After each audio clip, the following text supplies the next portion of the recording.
I'm out here in the greenhouse and I'm transplanting our seedlings for our farmer's market here at the house where we're going to sell our seedlings in the spring. And I am transplanting the cucumbers at this point, and oh my goodness, the smell of the cucumber that I'm going to ingest soon is amazing, and it makes me excited for the spring. I'm Holly. Drew here. I'm Jerry.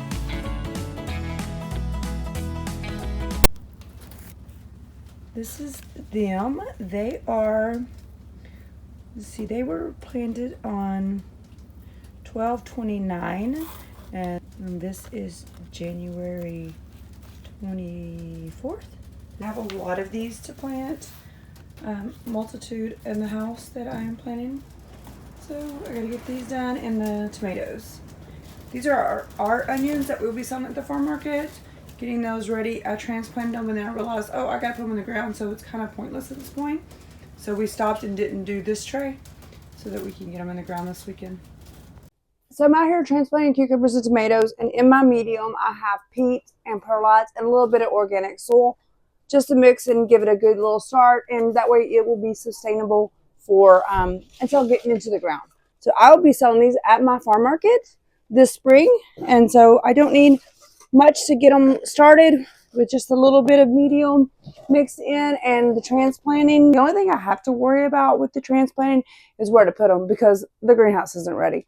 So I will be sticking them in the seedling trailer with my other seedlings. These were germinated in the house. They haven't had natural light yet, so I'll be training them and getting them into the seedling trailer and then getting them out into the farm market for sale in the spring.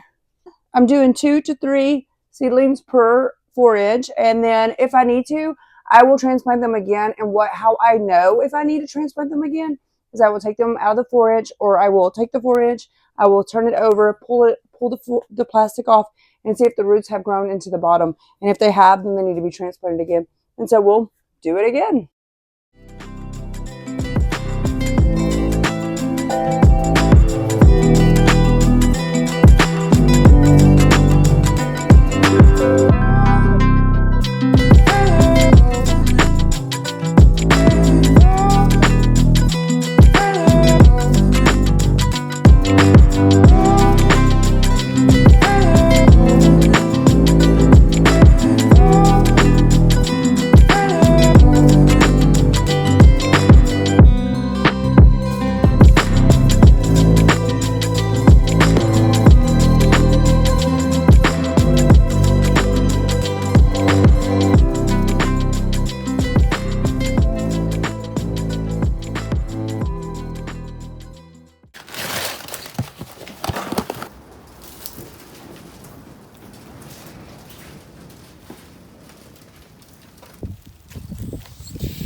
And that's it for today. I did 5 flats in an hour. So my lunch break's over. Got to go back to work, but I think I did good.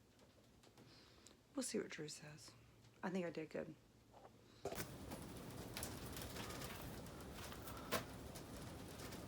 Hello, you. Ooh, I got 5 done. Did you? It's nice in here. It is nice in here. Are those tomatoes? Mm-hmm. Oh, here we go. Boy, you grow the best tomatoes I've ever seen. Look at you. Yes. These are unknown. Okay. You know me. Always got to mess something up. I'm okay with that. Unknown. Trailer tour.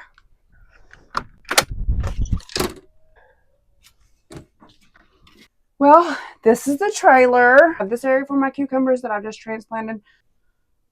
The lights are off for right now because we're doing some stuff with the electric, but they'll be back on.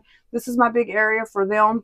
I'm thinking about, though, putting them back into the greenhouse and then just putting a heater on them at night whenever it's below 40.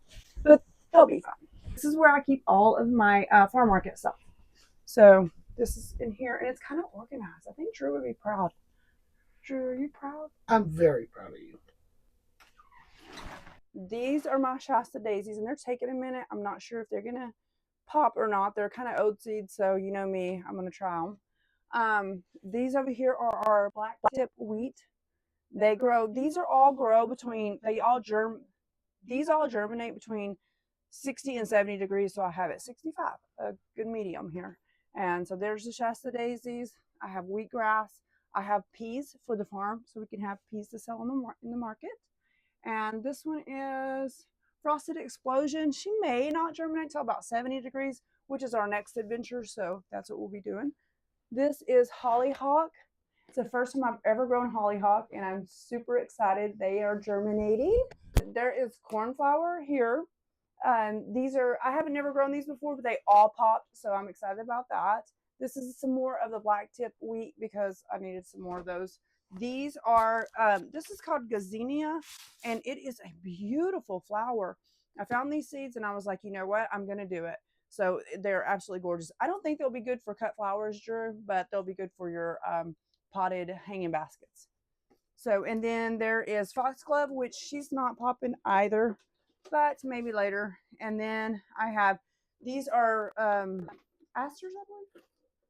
Nope, these are Shasta daisies again. They're the ones that's giving me a little bit of grief here. And then these are asters and asters. So asters are a cool flower. They germinate between 60 and 70 degrees. I put them in and then I put the domes on top. It keeps the humidity high because you want a high humidity with them. And snapdragons as well, which will be the next batch because it's a different germination temperature. But these are 60 to 70 with domes, and they are all popping like crazy. Let me show you. If you guys can see them in there, but they be everywhere. That's a cheap one from the store, and these are from a supply, and these are from a supplier.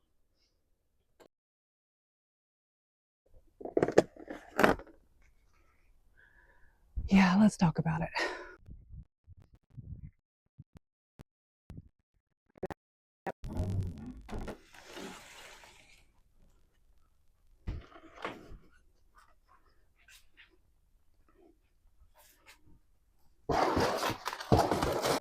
Well, let's talk about the ranunculus. These, I have 2 trays of these that look pretty good. There is one tray that had tons of mold and killed them. I did them the same way that I do them every year. And I do great ranunculus. So, at least I thought I did. I have more coming. So ranunculus can be hard. It can be tricky. But I've really had great success with it. So these, even though there's not very many here, I will get a lot off of them. But I need a lot more. I was hoping for a tremendous batch. But what I relied on was my ranunculus from last year. I had planted them and the bulbs were huge. You're supposed to do a whole thing where you dig them up and you rinse them off and you store them. So I stored them right and I rinsed them off. Don't think I rinsed them off good enough. I think next year I'm just going to leave them in the ground, cover them up, and then just water them real good right in the spring, and hopefully they'll pop because those are gone. They got mold, every bit of them, like overnight, got mold and just kept the mold. So they're gone. Moving on. Pro-cut sunflowers coming, which will be absolutely gorgeous. I'm talking like hundreds of pro-cuts. And pro-cuts are beautiful. Our snaps are really gorgeous. We have lots of snaps. I'm talking like thousands of snaps. So right now I'm going to take my ranunculus, and I was going to put her in 1 gallons, but I have to have room in my greenhouse for some sort of heat. So they'll be going in 4 inches for now. And then then I'll transplant them a little bit later into 1 gallons, and let's hope that doesn't hurt them. But like I say, I have so many others coming. But eventually I want a lot of ranunculus. We have a new addition on the farm too. He's brand new. His name is Cohen Bryce Anderson. He's the newest addition to the farm. Say hi, everybody. Let you see him up close. Hi, everybody. Hi. He's just a little booger. Okay, had to have baby time, so, but I'm back, so back to work it is. Let's do it. You guys know I'm lazy. I was trying to wiggle my way out of this one, but I can't.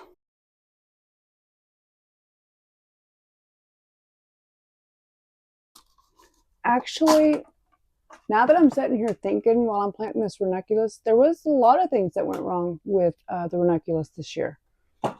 Not only did we not wash out the ranunculus bulbs well enough, we also used a different potting soil. We used an organic one instead of my seedling mix. In the middle of us germinating in a room that I pick every year, mind you, this room does not get above 55. I pick the weeks that doesn't get above 55 that week is either January or the middle of January and sometimes early February, but that's kind of iffy. You never know. So I picked those 2 weeks and I put them in there and I knew right away something was wrong. So I took them out of the organic mix and I put them into my mix, the ones that I could tell was salvageable. During that round, I lost one tray during that round. And later on, you see those 3 trays back behind me in that video? In this? Those are the 3 that ended up being ours that were thrown away. Remind you, the corms were this big. Yeah, I was a little upset. But life goes on.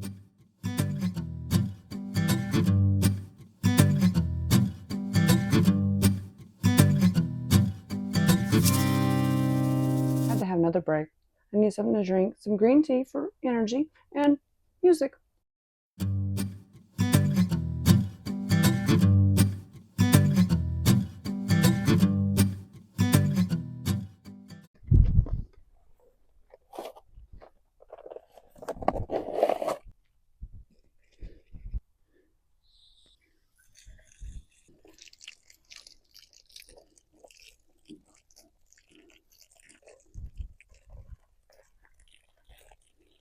Okay, so 3.5 flats. Ranunculus is done. Not quite, but almost. So today I will water these several times and I will keep them in the shade. And when I put them in the greenhouse, they'll go underneath the tables where all the shade is. And so that's how I'm going to keep them through the winter. And then in spring, they'll go in the ground. A couple weeks, they'll go in the ground. At least we did. At least I did something. Drew is working on the chicken coop. I'm going to go see what he's up to. Want to? Let's do it. Hello, people of Earth. I'm just kidding. Playing with the chickens. Trying to get them more places to sleep tonight. They don't like what sleep. Some of them sleep down here, but I know they went up there. So I built them some. Good. I built them some more roost out of the bamboo. That's so good. They can play everywhere. They have 2 heat lamps. They're a little spoiled. I love them.